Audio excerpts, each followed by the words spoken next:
రైతు బంధువులకు జై కిసాన్. నా పేరు లోకేష్. మీరు చూస్తున్నారు లోకేష్ ఐదిపడి. ఇప్పుడు మనం ప్రజెంట్ చిన్న గుండెవెల్లి గ్రామంలో కుమ్మరి పరశురాముల దగ్గర ఉన్నాము. అన్నగారు మాటల్లో కొత్తిమీర ఎలా పండిస్తారు అన్నగారు మాటల్లో తెలుసుకుందాం. అన్నగారు చెప్పండి.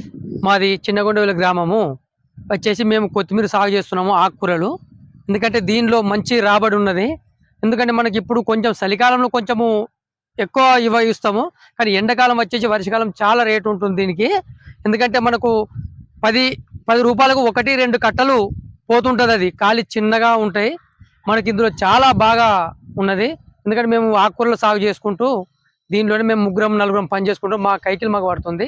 ఓకే, అందరూ ఎంత ఇప్పుడు సీడ్ ఎక్కడ తీసుకొస్తున్నారు? సీడ్ వచ్చేసి మనము సిద్దిపేటలో షాప్ వచ్చేసి మాకు తెలిసిన ఆయన ఉన్నాడు, శివ ఫర్టిలైజర్ అని ఉన్నది. ఓకే, ఆయన దగ్గర తీసుకో. మాకు అన్ని విధాలుగా ఆయనే ఎప్పుడు ఏది పెట్టాలి అనే మనకు అన్ని విధాలుగా మందులు ఇస్తూ ఉంటాడు.